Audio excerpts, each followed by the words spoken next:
اس number 30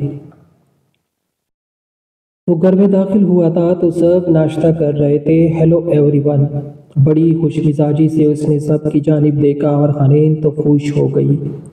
وہ بے فکر سی مسکرائی۔ بخت وجدان اور ریاض تو آفس کے لیے جا چکے تھے، بس خواتین ہی تھی یا پھر سارم بھی ابھی کمرے سے باہر آیا تھا۔ سلام بھی کیا جا سکتا ہے، سارم نے کہا اور بیٹھ گیا۔ آپ کریں، میں جواب دوں گا۔ سارم چیئر کھینچ کر بیٹھا تو جہان بھی وہیں بیٹھ گیا۔ رحاب سارم سے فوراً دور تھی، جبکہ سارم کی نگاہ اس پر جمی ہوئی تھی۔ اس نے رحاب پر سے نگاہ ہٹائی، کہیں وہ یہی نہ گر جاتی، اور جہان کی جانب دیکھا۔ وہ کافی موڈ میں تھا، اپنے آپ مسکرا رہا تھا۔ خیریت، کوئی لڑکی پسند آ گئی؟ سارم کے سوال پر وہ کہکہا لگا اٹھا اور اس کے کہکہے کی آواز سن کر نگین باہر آ گئی۔ جان میری جان، میرا بچہ آ گیا۔ وہ اس کے نزدیک آئی اور اس کی پیشانی چوم لی۔ کچن میں کڑی مالا نے بھی یہ الفاظ سن لیے تھے اور باقاعدہ پریشان سی ہوتی۔ وہ کانپ اٹھی تھی، لیکن ارزیل تو باہر تھا تو وہ تو اس کی جانب بھی نہیں دیکھنا چاہتی تھی۔ اب ارزیل کو کیسے بلاتی اپنے پاس؟ جہان، اس طرح مجھے ہارٹ اٹیک نہ دیا کرو۔ تم کیوں چلے جاتے ہو گھر سے؟ یا کوئی اچھی بات ہے؟ نگین نے شکوہ کیا۔ آپ کے دشمنوں کو آئے ہارٹ اٹیک؟ کیسی بات کر رہی ہے؟ بعض اوقات انسان چاہتا ہی ہمیشہ کے لیے واپس آنے کے لیے ہے۔ وہ مسکرایا تو نگین کھل اٹھی۔ ماشاءاللہ، صدقے، انشاءاللہ میرا بیٹا کیا کہے گا؟ جلدی سے بتاؤ۔ سارم بھی ان دونوں کو دیکھ کر مسکرا رہا تھا۔ بچپن سے ہی نگین جہان کی دیوانی تھی اور کہے ساتھ کے ساتھ یہ ناانصافی بھی کر جاتی تھی، اور ساتھ خود ہی پھر سب سے دور ہو گیا۔ جبکہ رحاب حیرانگی سے نگین کی دیوانگی دیکھ رہی تھی۔ کوئی ماں اپنے بیٹے کے پیچھے اس طرح پاگل ہو سکتی تھی؟ شاید اس میں بات ہی ایسی تھی جو اس کی جانب دیکھتا مائل ہو جاتا۔ وہ جہان کو ذرا غور سے دیکھتی، سوچنے لگی۔ جبکہ حنین تو بہت خوش تھی، اب رات کو ہونے والے ناٹک میں کم از کم کچھ تو فیصلہ ہو جائے گا۔ امی، کافی 2 بوائل ایگ۔ بس، کیوں اتنی لمبی ڈرائیو کر کے آئے ہو؟ اور بس یہ کہو کہ نگین نے منہ بنا کر کہا تو وہ بھی منہ بنا کیا۔ مجھے کچھ خاص بھوک نہیں ہے، بس تھکاوٹ ہے اور آرام کرنا ہے، کچھ دیر پھر آفس جاؤں گا۔ ریئلی آفس جوائن کرو گی دوبارہ؟ سارم نے خوشگوار حیرت سے اسے دیکھا۔ لگتا ہے جیسے کچھ ہاتھ لگ گیا جو اتنے خوش ہو۔ جہان نے اپنی ہنسی روکی۔ خوش ہونے کے لیے غالب ان کا خیال ہی کافی ہے۔ واہ بھابھی، آپ کا لڑکا پنس گیا مری کی کسی لڑکی میں۔ سارم اپنی جگہ چھوڑ کر اٹھا تو نگین مسکرائی۔ بس اسے جو پسند ہوگی، میں نے تو لمحوں میں شادی کرا دینی ہے اس کی۔ نگین نے اس کے شانے پر ہاتھ پھیرا۔ اوکے گائز، مجھے شادی نہیں کرنی۔ کام شادی کے بنا چل جائے تو شادی کا کیا کرنا؟ پھر بے عزتی تو آپ کے منہ سے ٹپک رہی تھی، میں ہی شریف سمجھ رہا تھا۔ سارم نے گورا، جبکہ جہان ہنستے ہوئے اٹھنے لگا۔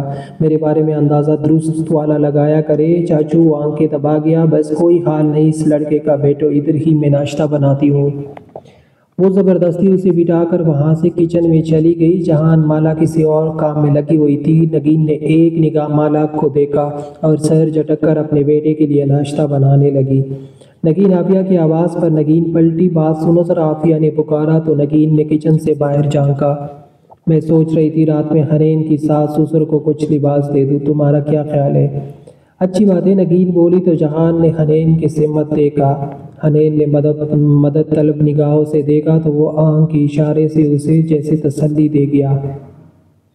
تو چلو پھر، ویسے ہی کافی دیر ہو گئی ہے، میں نے جہان کو ناشتہ دے دوں؟ حنین دے دی گئی بھائی، ضروری کام ہے، آ جاؤ۔ اینا، عافیہ نے اینا کو بھی آواز لگائی۔ اینا فریش ہو کر باہر آ گئی۔ تم بھی چل رہی ہو؟ وہ سوالیہ نگاہوں سے اسے دیکھنے لگی، جبکہ اینا نے نفی میں سر ہلا دیا۔ وہ باہر جانا ہی نہیں چاہتی تھی کہ کہیں کسی جگہ پر اس کا کسی سے سامنا ہو۔ وہ اذان بہت رو رہا ہے، میں اس کو سلا دوں؟ وہ شرمندگی سے بولی کہ عافیہ نے پہلی بار کوئی کام کہا تھا اسے۔ عافیہ سر ہلا گئی۔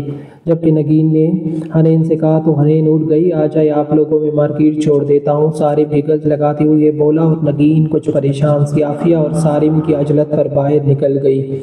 جبکہ رحاب نے شکر کا سانس بھرا کہ وہ چلا گیا تھا، ورنہ آنکھوں میں ہی اسے پریشان کر رہا تھا۔ جان بھائی، کچھ نہیں ہوتا، چل کرو، وہ موبائل یوز کرتے ہوئے بولا، اور آنکھ کے اشارے سے مالا کے بارے میں پوچھا۔ بہت غصہ ہے مجھ سے، تو بات بھی نہیں کر رہی آپ کی وجہ سے؟ اچھی بات ہے، میرے علاوہ کسی کو منہ لگانے کا حق بھی نہیں بنتا، اس کا شرم کرے۔ وہ آپ کو بھی نہیں لگاتی ہے؟ وہ کڑا ہو گیا۔ اب ناشتہ دے دوں گی، مالا سے کہتی ہوں۔ میرے دوست کی کال آ رہی ہے، وہ گئی۔ جان سکون سے بیٹھ گیا اور حنین نے کہا تو مالا نے حنین کی جانب دیکھا۔ پلیز دے دو، وہ کہہ کر چلی گئی۔ مالا نے انڈے نکالے اور کافی کا مگ سکینہ کے ہاتھ بھجوا دیا۔ سکینہ ڈرتی ڈرتی جہان کے پاس آئی۔ لاؤنج میں اس وقت دوسرا کوئی نہیں تھا۔ جہان نے نہایت سنجیدگی سے سکینہ کو دیکھا۔ وہ جہان صاحب، مالا باجی نے بیچا ہے، میں تو ہل بھی نہیں رہی تھی۔ سکینہ اسے دیکھنے پر رونے والی ہوگی۔ یہاں سے اپنی شکل کم کرنے کا کتنا لوگی؟ جہان سیدھا ہوا۔ بھائی جان بس 1000 روپے، سکینہ معصومیت سے بولی، جبکہ جہان نے سر ہلایا۔ گڈ 1000 کا نوٹ نکال کر اس کے ہاتھ میں تمایا۔ سکینہ ہوش ہو گئی۔ اچانک اس کی نگاہ ارزیل پر گئی اور اسے بچے کو یہاں سے لے جانے کا بھی رکو۔ اس نے 2000 اور دیے اور دوبارہ تب تک نہیں دیکھنا جب تک گھر والے نہ آ جائے کہہ کر وہ کھڑا ہو گیا، جبکہ سکینہ کی خوشی کی انتہا نہیں تھی۔ وہ جلدی سے ارزیل کو اٹھا کر باہر چلی گئی، جبکہ ارزیل اتنا پیارا تھا کہ کوئی بھی اس کو پیار کرنے پر مجبور ہو جاتا۔ معلوم نہیں یہ جہان اس کی ماں پر ہی کیوں مائل ہوتا تھا۔ بچے میں بھی تو کوئی کمی نہیں تھی۔ وہ کافی کا مگ اٹھا کر کچن کے دروازے میں آ کھڑا ہو گیا۔ مالا جھجک کر چولہا بند کر رہی تھی۔ معلوم نہیں اسے دیکھ کر کیا سوچا کہ وہ کافی کا گھونٹ بھر کر گنگنانے لگا۔ میں جب بھی آؤں گا واپس نہ جاؤں گا، ڈولی اٹھاؤں گا، تیری قسم۔ مالا جھٹکے سے مڑی۔ اس نے کافی کا گھونٹ دل پر ہاتھ رکھتی اندر اتارا کہ اس کا دیدار جو ہو گیا تھا۔ مالا جبکہ تو حلق میں نکل گئی، سب کو دکھاؤں گا، تجھ کو چراؤں گا، دلہن بناؤں گا، تیری قسم۔ اس نے 2 قدم اندر لیے۔ مالا جبکہ پیچھے سینک جا کر چپک گئی۔ کیا کوئی نہیں تھا باہر؟ اگر کوئی دیکھ لیتا تو؟ سکینہ ہے نا حنین؟ اس کی آنکھیں بھیگنے لگی، لیکن سامنے والے کو ذرا اس پر ترس نہیں آتا تھا۔ اس کی پوزیشن پر بھی نہیں آتا تھا کہ وہ کتنی کمزور ہے۔ وہ اس سے تھوڑے سے فاصلے پر آ کر رک گیا، کپ سائڈ پر رکھ دیا۔ ارے کب تک میری جان یوں مجھ سے ڈرو گی؟ وہ سوالیہ نگاہوں سے اسے دیکھنے لگا، ہونٹوں میں مسکراہٹ۔ کہتی آج تمہارے سے پوچھوں گا، نہیں مجھ سے شادی کرو گی؟ بیگوس تم نے جس طرح مجھے ذلیل کیا ہے، اب تم میری طرف سے عزت تو ڈیزرو نہیں کرتی، اس نے سکون سے کہا اور پیچھے جا کر چیئر کھینچ کر بیٹھ گیا۔ مالا کی پیشانی پسینے سے بھیگ گئی تھی۔ میں جا رہی ہوں، وہ باہر جلدی سے نکل گئی۔ وہ سکون سے چیئر پر بیٹھا تھا۔ ارزیل، مالا نے پکارا۔ لاؤنج میں کوئی بھی نہیں تھا۔ ارزیل ارزیل، وہ اینا کے کمرے کی طرف بڑھی، مگر دروازہ لاک تھا۔ وہ پلٹی۔ جہان سکون سے مسکرا رہا تھا۔ اب ارزیل کہاں ہے؟ آپ نے کیا ریلیکس میں بچوں سے بدلے نہیں لیتا، لو اسٹینڈرڈ پر بات ہی نہیں کرتا؟ کوئی تو کہاں گیا وہ بے چینی سے رونے کو تھی۔ اب میرے پاس ہے، جہان دیکھے، وہ بچہ ہے، وہ بیمار ہے، اسے دل کا مسئلہ ہے، پلیز اسے چھوڑ دے، وہ پریشان ہو جاتا ہے، وہ روئے گا میرے بنا۔ وہ اس کی مسکراتی پرکشش آنکھوں میں چمک دے کر ایک دم دور ہوئی۔ وہ اس کے ہاتھ پکڑ چکی تھی۔ وہ جو کام عرصے سے کرانے پر مجھے تمہیں دھمکانا پڑتا، ایک چھٹکرانا سا بچہ اٹھا کر تم تو طوطے کی طرح بولنے لگی۔ ویری گڈ، جہان مسکرایا اور مالا اسے دیکھنے لگی۔ ایسے نہیں دیکھ سکتی تم مجھے، آنکھیں نکال لوں گا، وہ بولا اور انڈے کو چھری سے 2 ٹکڑوں میں تقسیم کیا۔ ارزیل کہاں ہے؟ وہ ضبط سے بولی۔ اس کی آنکھوں کے گوشے بھیگنے لگے۔ بتا دیتا ہوں، کہا نہیں جاؤں گا، ویسے بھی مجھے کیا دلچسپی، منہ کھولو جی۔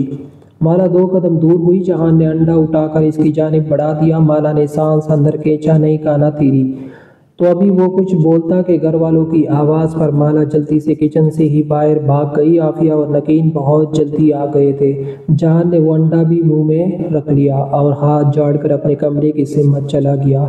جبکہ نگین نے کچن میں جھانکا، وہاں مالا نہیں تھی۔ وہ مطمئن سی ہو گئی۔ مالا اینا کا دروازہ بجا رہی تھی، جبکہ سکینہ یہ دیکھ کر کہ گھر والے آ چکے ہیں، وہ بھی ارزیل کو لے کر آ گئی۔ ارزیل سکینہ کے ساتھ کھیل رہا تھا۔ مجھے بتاتی تو صحیح، آپ کے پاس ہے ارزیل؟ مالا نے جلدی سے اسے پکڑا۔ باجی مجھے تو جہان بھائی نے کہا تھا لے جاؤ اسے، وہ آہستگی سے بولی۔ اچھا چپ کرے، کوئی سن لے گا، وہ ڈر کر بولی تو سکینہ نے سر ہلا دیا۔ رات تیاری اچھی خاصی ہوئی تھی۔ اچھا کھانے کا اہتمام ہوا تھا۔ بخت، وجدان، ریاض تینوں گھر لوٹ آئے تھے۔ ساری معلوم کہاں تھا؟ روحاب نے آج بلیک ڈریس پہنا تھا، وہ اچھا سا تیار بھی ہوئی تھی، جبکہ اینا بھی تیار تھی۔ آج حنین کی ڈیٹ فکس ہونی تھی۔ تبھی سب اچھے سے فریش ہو کر پھر رہے تھے۔ روحاب بیٹا، آپ نے پوچھا ہے کتنی دیر تک آ جائیں گے؟ وجدان اس سے تیسری بار پوچھ رہا تھا۔ اسے شرمندگی سی ہوئی۔ وجدان کا رویہ تو بالکل ہی بدل گیا تھا۔ اس سے جی میں پتہ کرتی ہوں۔ روحاب نے جلدی سے کال ملائی اور بلال سے پوچھا، جس نے بتایا کہ ابھی انہیں 15 منٹ لگیں گے۔ اس کا بھائی بھی جان بوجھ کر یہ سب حرکتیں کر رہا تھا۔ اس نے ذرا غصے سے کہا، بھائی آپ جان بوجھ کر انتظار کرانا چاہ رہے ہیں، تمہیں کیوں 2 دن میں اپنے سسرالی اتنے اچھے لگ گئے؟ بلال سنجیدگی سے بولا، بھائی پلیز، وجدان انکل کب سے پوچھ رہے ہیں آ رہے ہو؟ وہ تمہارا گونڈی شوہر بھی گھر پر ہے؟ وہ پوچھنے لگا۔ نہیں، رحاب منہ سا بنا گئی۔ آج صبح والی اس کی بات تو دماغ میں ہی ہل رہی تھی۔ پھر ٹھیک ہے، بلال نے کال کاٹ دی۔ سب ان لوگوں کا انتظار کر رہے تھے۔ عافیہ نے زبردستی حنین کو بھی تیار کر دیا تھا۔ وہ وائٹ ڈریس پہن کر زبردستی عافیہ کے کہنے پر تیار ہو چکی تھی اور منہ بنائے بیٹھی تھی۔ ان سب میں مالا ہی تھی جو بالکل سادی سی تھی۔ اس نے کئی بار وہاں سے جانا چاہا مگر وجدان ریاض کی وجہ سے جا نہیں سکی۔ نگین تو چاہتی تھی کہ وہ دفع ہو جائے لیکن عافیہ نے بھی اسے روک لیا۔ مالا تم تیار ہو جاؤ جا کر، عافیہ نے مٹھائی کی پلیٹ اٹھاتے ہوئے کہا۔ ایسے ہی ٹھیک ہو ممانی، وہ آہستگی سے بولی۔ ارے وہ کچھ بولتی کہ باہر مہمان آ گئے تو وہ باہر نکل گئی۔ مالا نے ارزیل کو دیکھا۔ چھوٹا بیبی، میرا پیارا بچہ کتنا پیارا لگ رہا ہے، وہ اس کے ساتھ کہنے لگی۔ اتنا بھی پیارا نہیں ہے جتنی تعریفیں کی جا رہی ہے۔ جہان کچن میں داخل ہوا تو کافی خوشبو سی بکھیر گئی۔ مالا نے ایک نظر اس کی سمت دیکھا اور اٹھ کر وہاں سے چلی گئی۔ جہان کی آنکھیں پھیلی، تبھی وقت بھی اندر آ گیا۔ یہ نظارہ وہ دیکھ چکا تھا۔ یہ تو تیری ویلیو ہے، وہ کہکہا لگا کر ہنسا اور جہان نے اس کے پیٹ میں مکہ مارا۔ منہ توڑ نہ دوں سب کا، میں سمجھتا کیا ہے سب مجھے بیٹے، سب تو تجھے جو سمجھتے ہیں وہ الگ بات ہے، وہ تجھے زیرو سمجھتی ہے۔ اوکے بڑی اب عزت کرا چکے ہو، تم باہر درشن کرا دو اپنے۔ وہ منحوس آدمی آیا ہوا ہے۔ کون؟ بلال۔ ہاں، وقت نے منہ بنا کر کہا۔ ٹھیک ہے چلو۔ جہان باہر آ گیا۔ سب لاؤنج میں بیٹھے تھے۔ بلال نے جہان کی جانب دیکھا جبکہ جہان اگنور کر کے صوفے پر بیٹھ گیا۔ وقت بھی سلام نہیں کیا تم دونوں نے۔ وجدان نے دونوں کو گورا۔ دونوں کی بڑی زور سے لگی اس گھمنڈی سے جھک کر وہ دونوں سلام کرتے۔ بس کر لیا تایا جان دل میں، اور یقین دل میں ہی سے جواب دے دیا ہوگا۔ وہ بولا تو بلال نے منہ پھیر لیا اور وجدان نے دانت پیس لیے۔ اچھی بات نہیں ہوتی، ختم کرو یہ لڑائی جھگڑا۔ ریاض نے بیٹے کو ٹوکا۔ میں ان لوگوں کو اس ویلیو کا نہیں سمجھتا کہ میں ان سے لڑوں۔ بلال نے جیسے دونوں کو جلسا کر تلی لگا دی تھی۔ ہم نے تمہیں تو بڑی ویلیو دی ہے، جیسے تمہارے آگے پیچھے گھوم رہے ہیں۔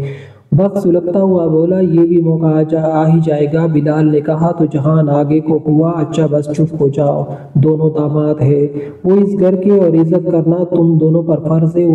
وہ دیکھو حنین بھی آ گئی۔ وجدان کے جھاڑنے پر دونوں کے منہ بن گئے۔ جبکہ حنین کو جہان نے رک کر گورا تو وہ منہ بنا گئی کہ عافیہ نے زبردستی اسے کہا کہ وہ تیار ہو جاؤ۔ بن کر وہ نیچے آ گئی۔ جبکہ جہان ابھی جھگڑا شروع ہی کرنے لگا تھا۔ بلال نے پورے حق سے اسے دیکھا تھا، وہ اس کے نکاح میں تھی اور دونوں اس کے بھائی جلس گئے تھے۔ ادھر آ جاؤ بیٹا، بلال کی امی ذرا جھجک کر بولی۔ جگہ بلال کے پاس تھی، کوئی ضرورت نہیں۔ دونوں نے حنین کو اپنے بیچ میں بٹھا لیا۔ مالا بھی آ چکی تھی اور یہ سب حرکتیں وہ بھی دیکھ رہی تھی۔ بلال نے ناگواری سے دونوں کو دیکھا۔ خیر آپ بتائیں ڈیٹ کون سی مناسب رہے گی؟ وجدان نے دونوں کو اگنور کیا اور بلال کے والد کی جانب دیکھا۔ ایک منٹ ویٹ، بعد میں پہلے کچھ سوالات ہو جائے، جان نے کہا تو وجدان نے ریاض کو دیکھا۔ ریاض نے نگین کو کہ یہ تو وہ اپنے بیٹے کو چپ کرا لے ورنہ وہ سب اس کو کڑی کڑی سنا دے گا، لیکن وہ بھی جہان تھا، رکنا تو سیکھا ہے نہیں تھا۔ بلال اسے گور رہا تھا۔ کتنا کما لیتے ہو تم سے مطلب؟ بلال کے جواب پر اس کا خون کھل گیا۔ بہن ہے میری، ایسے منہ اٹھا کر کسی گارڈ سے نہیں بیا دیں گے ہم اسے۔ جہان بولا تو بلال ہنس دیا۔ تو آپ نے مجھے میری اوقات بتانے کے لیے بلایا تھا؟ بلال نے برہمی سے وجدان کو دیکھا۔ وجدان غصے سے بولے، بابا آپ رک جائیے، اگر میری بہن سے شادی کرنی ہے تو ہماری باتوں کے جواب دے۔ وقت بولا، میرے نکاح میں ہے، وہ چاہو تو تم دونوں کے بیچ سے اٹھا کر بھی لے جا سکتا ہوں، اور تم دونوں کو تو خاص کر میں جواب دہ نہیں۔ ہاں کوئی اور پوچھے گا تو دے دوں گا جواب۔ بلال بھی اکڑ کر بولا، بیٹے کیا ہو گیا آپ بتا دو، جھگڑا نہ کرو۔ بلال کی امی بولی۔ رحاب منہ کھولے سب دیکھ رہی تھی۔ یہ تو ابھی صارم نہیں آیا تھا، ورنہ وہ کیا کرتی؟ وہ بار بار بھائی کا کندھا دبا رہی تھی۔ ٹھیک ہے پوچھیں آپ بخت اور جہان بولے، جبکہ وجدان نے بلال کو دیکھا۔ مجھے کچھ نہیں جاننا، اگلے مہینے کی تاریخ ٹھیک رہے گی، عافیہ مٹھائیاں لے کر آؤ، وہ ضدی لہجے میں بولے۔ بخت اور جہان نے ایک دوسرے کو دیکھا، مگر بابا چپ کرو۔ دونوں ریاض صاحب کے جھڑکنے پر دونوں کی سیٹی خم ہوئی۔ بھائی حنین نے رونے والی شکل بنا لی۔ رک جاؤ، تم دیکھ لوں گا ان لوگوں کو تو میں۔ وہ حنین کو تسلی دے گیا۔ اینا نے بھی بخت کو روکا، کافی ہمت کر کے وہ بخت سے بولی تھی۔ بخت خاموش ہو گیا، جبکہ وہاں سب نے سب سے پہلے حنین کا منہ میٹھا کرایا تھا اور اس کے بعد بلال کا۔ بخت اور جان ذرا بھی انچ بھر بھی حنین کے پاس سے نہ ہلے۔ مالا منہ میٹھا کراؤ، ریاض صاحب مسکرا کر بولے۔ مالا آگے آئی، کچھ جھجکتے ہوئے اس نے بلال کی جگہ چمچ بڑھائی ہی تھی ابھی کہ جہان معلوم نہیں کتنی عجلت میں اٹھا اور وہ چمچ پر سے مٹھائی کا ٹکڑا اٹھا کر کھا لیا۔ بینوئی صاحب، اتنا میٹھا صحت کے لیے اچھا نہیں۔ وہ زبردستی مسکرایا اور بلال کے پہلو میں بیٹھ گیا۔ اس کی ہر پر سب ماحول کو بہتر کرنے کے لیے مسکرا دیے، جبکہ مالا جلدی سے دور ہو گئی اور نگین کی سمت بے ساختہ نگاہ اٹھی۔ وہ بالکل خاموشی سے اسے ہی دیکھ رہی تھی۔ ماحول میں کبھی کثافت اور کبھی نرمی چل رہی تھی۔ اسی دوران کھانا کھایا گیا۔ حنین کو اب بھی یقین تھا کہ جہان کچھ نہ کچھ کر لے گا۔ بلال تھوڑا بہت کھا کر کال سننے کے لیے باہر آ گیا، جبکہ حنین بھی ان لوگوں کے بیچ سے اٹھ گئی تھی۔ وہ کچن کے دروازے سے نکل کر لون میں گئی تھی۔ وہ ادھر ادھر دیکھ رہی تھی کہ بلال پر نگاہ گئی اور سب سے چپ چپا کر وہ بلال کی سمت آئی۔ بلال نے مڑ کر دیکھا اور حنین نے اس کا ہاتھ پکڑ لیا۔ بلال ایک دم حیران رہ گیا۔ حنین اسے کھینچ کر پیچھے لے آئی۔ یہ کیا بدتمیزی ہے؟ بلال نے ذرا گورا، آپ بدتمیزی کر رہے ہیں، پیچھا کیوں نہیں چھوڑ دیتے آپ؟ میرے ابو پر تو جادو کر ہی دیا ہے، باقی سب پر بھی کرنا چاہتے ہیں۔ وہ غصے سے بولی، محترمہ آپ کو نہیں لگتا آپ اپنے پاؤں پر کلہاڑی مار چکی ہے؟ بلال نے جہان اور بخت کی جانب اشارہ کیا تو دونوں ہی اسے کڑے گور رہے تھے۔ حنین کی شکل ایسے رونے والی ہو گئی تھی، جبکہ بلال ہنس دیا۔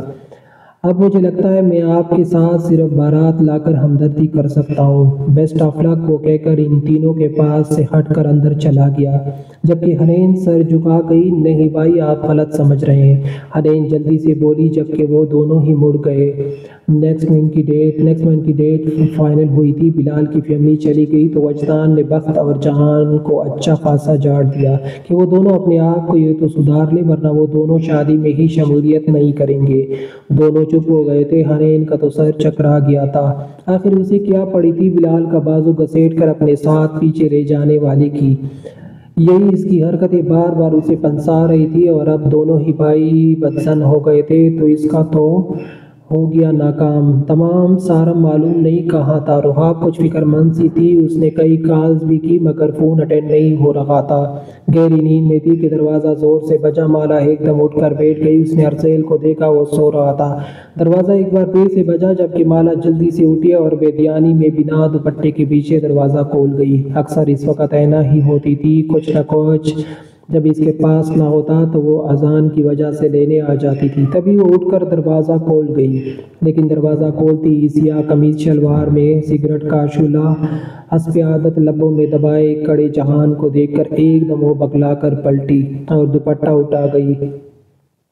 جان کچھ کہے بنا اندر آ گیا۔ ہم ترقی کر لی کافی۔ وہ ارد گرد دیکھنے لگا۔ آپ یہاں کیوں آئے ہیں؟ آپ سے ہی ملنے آیا ہوں۔ صبح ذرا آپ اترا رہی تھی تو سوچا تھوڑا سمجھا دوں کہ میں کون ہوں۔ جان اسے تصحیح کی۔ مالا بڑی بڑی آنکھوں سے اسے دیکھنے لگی۔ اس نے سگریٹ کا دھواں فضا میں چھوڑا اور ارزیل پر نگاہ جما لی۔ مالا نے تھوک نکلا، آپ میرے بیٹے کو نہ دیکھیں، اس کو تو میں نے اس کھڑکی سے پھینک ہی دوں گا۔ ایک دن وہ سکون سے صوفے پر بیٹھ گیا۔ کیوں مالا روحانسی ہو گئی؟ میرا نہیں ہے نہ؟ وہ پاؤں جلاتے بولا۔ میرا تو ہے، وہ بولی تو جہان نے آئی برو اچکائی۔ بڑی زبان چلی گئی تمہاری تو خیر چھوڑو، چلو میرے ساتھ۔ وہ اٹھ گیا۔ کہاں؟ وہ ہاتھ چھڑانے لگی پیزا ڈیٹ پر۔ اور کہاں جہان؟ وہ رک گئی کیونکہ وہ سگریٹ لبوں سے نکال کر ارزیل کی طرف مڑا۔ جان رکے، میں آپ کے ساتھ چل رہی ہوں۔ Well done my sweetheart. وہ اس کے شانے پر ہاتھ پھیلا گیا۔ پہلی بار مالا کو اس کے کلون کے مہک بڑی قربت میں محسوس ہوئی تھی، جس میں سگریٹ میں بھی ملجل سی گئی تھی۔ مالا نے حلق کو ترک کیا اور مڑ کر ارزیل کو دیکھا۔ اٹھ جائے گا، میں اس کو بھی ساتھ لے لوں؟ وہ بیچارگی سے بولی تھی۔ تمہیں میں جماعتی بھائی لگتا ہوں؟ اس نے مالا کو گورا۔ مالا کو رونا آنے لگا۔ ایسی حرکتیں نہ کرو کہ میں تمہیں پہلا لفظ دے بیٹھوں۔ میں چاہتا ہوں میری یہ جرنی حسین ترین ہو. چلو. اب وہ اسے زبردستی باہر لے آیا اور مالا نے دیکھا سوئمنگ پول کے پاس ٹیبل چیئر رکھی تھی، جبکہ پیزا بھی تھا اور ایک کینڈل بیچ میں جل رہی تھی. مالا کا دل کیا پیچھے ہی رک جائے، ارزیل کے پاس بھاگ جائے اور دروازہ بند کر کے تالے لگا لے کہ وہ کبھی اس کے ارد گرد نہ آئے. چاند کو اپنے پیچھے سے سوسو کی آواز آنے لگی. کیا مصیبت ہے تمہیں ارزیل کے پاس جانا ہے؟ وہ بے ساختہ بچوں کی طرح رو دی. جبکہ چاند نے اٹھیا بینچ تھی. سنا تھا محبوب کی گلی کا کتا بھی عزیز ہوتا ہے. اب آنکھوں سے دیکھ رہا ہوں محبوب کے بچے کو عزت دینی پڑ رہی ہے. تم نہ صرف میرے ضبط کا امتحان ہو مالا، اور کچھ نہیں. دل تو کر رہا ہے گردن دبا دوں تمہاری. وہ ہاتھ اس کی گردن کی طرف لے گیا جبکہ وہ ڈر کر دور ہوئی. بیٹھ جاؤ یہاں، وہ غصے سے بولا. مالا بیٹھ گئی جبکہ کمرے کی سمت بڑھ گیا. دل کیا اس کو تو اوپر ہی پھینک دے، لیکن مالا کے ہارٹ اٹیک کا کیا کرتا. وہ زہریلی نظروں سے ارزیل کو دیکھتا رہا. اٹھو اب، تم زیادہ فری نہ ہو مجھ سے. ایک آنکھ نہیں پسند مجھے تم. وہ اس 5 ماہ کے بچے سے غصے سے بولا اور اسے اٹھا کر نیچے آ گیا. مالا جلدی سے آگے بڑھی. وہی بیٹو، جہان نے انگلی کے اشارے سے کہا. مالا جلدی سے بیٹھ گئی. جبکہ ارزیل کو ہاتھ میں لیے جہان کو یہ محسوس ہو رہا تھا جیسے وہ جوکر ہو. دل تو کیا پانی میں پھینک دے. جتنا یہ بچہ اس کا خون جھلسا رہا تھا. سامنے بیٹی لڑکی خون بڑھاتی وہ چیئر پر ارزیل کو لیے بیٹھ گیا. اس نے مالا کو گورتے اچانک کہا. مالا کو اپنے کانوں پر یقین ہی نہ آیا.